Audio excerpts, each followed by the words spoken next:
Binakbakan ng frustrated na si Coach JJ Redick ang mga player ng Lakers, walang sinanto sa post-game interview.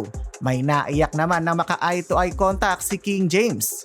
Los Angeles Lakers laban sa defending champions OKC Thunder. Parang nasa hospital ward ang lineup ngayon ng Lakers. Wala si Luka at Reeves, out pa this game si LeBron James due to left foot injury management.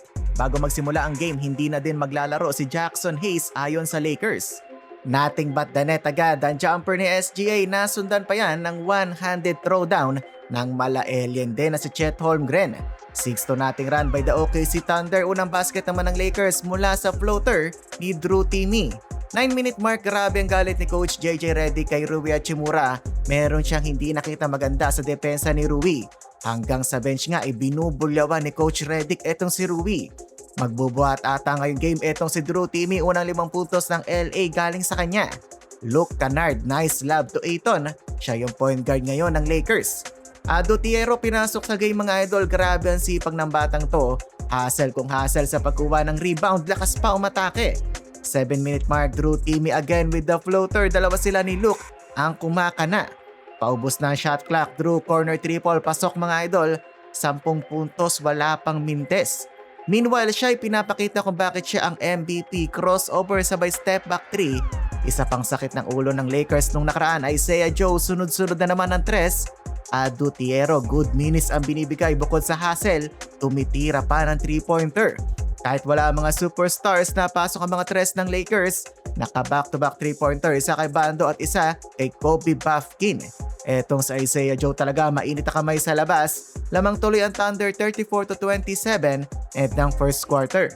Second period, nahuli ng camera ang back and forth na sigawan ni Coach JJ at Bando. Hindi nagustuhan ni Bando na bigla na lang siyang sinab 16 seconds into the quarter. Kailangan naman umawat ng assistant coach at players dahil tumayo pa etong si Coach Redick. Tila natauhan naman si Rui mga idol, ganda bigla ng pinakita isang midi at 3-pointer tablaan ng laban all 36. Nakuha ulit ng Thunder ang lamang sa tres ng former Lakers sa si Caruso. 7-26 tied na naman ang laban, what a finger roll by Luke Kennard. Tuwang-tuwa doon si Marcus Smart. Tuwing didikit ang Lakers, binabasag ni Caruso ang kanilang momentum.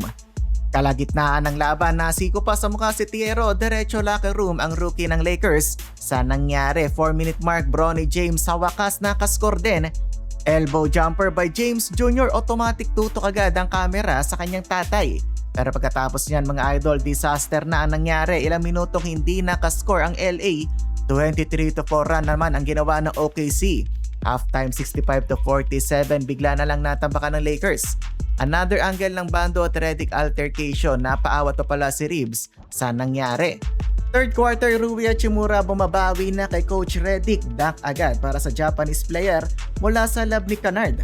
Naka-offensive rebound at two-handed jam nakapag-asa doon ng Lakers, pero biglang nilamig na naman ang kanilang opensa, halos 4 na minuto ba naman na scoring drought. Para nag-practice shooting lang tuloy si SGA. Bronny James nakalimutan bantayan, ayon mala LeBron na tomahawk dunk.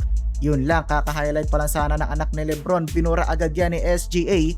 Dinakdakan ba naman si Bronny at napasigaw pa. 90-58, lumalaki na ang kalamangan. Fourth quarter, wala na mga idol, pinagpapasok na lang ang mga bench players, pinaupo na din sina SGA. Sobrang laki na ng kalamangan. Final score 123-87, 3-game losing streak na para sa Lakers. Laking epekto talaga ng ma-injured ang kanilang mga superstars. Halos mangiyak-ngiyak naman ang NCAA champion matapos makipag eye-to-eye contact daw sa kanya si King James. Guys. LeBron made eye contact with me. Look at LeBron James. Sa post-game interview dito, inisa-isa ni Coach Redick ang nakikita niyang mali sa ibang player ng Lakers. Lalo na need mag-step up ng ilan dahil wala ang kanilang mga superstars. Una si Vanderbilt, hindi na sinabi ni Coach JJ kung ano-ano yung mga maling ginawa ni Vanderbilt kanina, basta sinabi niya, we gotta be great teammates. We've gotta all be on the same page. We gotta be great teammates. We gotta all... Pangalawa si Rui Hachimura, napatawag siya ng early timeout. Hindi din binanggit ni Coach kung ano ang mali ni Rui, pero sabi niya gusto niya yung player ng lumalaban. Dagdag pa niya, Rui didn't do his job. Nakita niya siguro patulog-tulog sa depensa. At nakatayo lang kanina si Rui sa isang pwesto. Pagdating naman kay DeAndre Ayton, ayon kay Coach JJ, Lagi naman silang may play para kay Ayton. Ang problema, hirap daw sumalo ng pasa ang big man ng Lakers. You know, I just called the early timeout because Rui didn't do his job.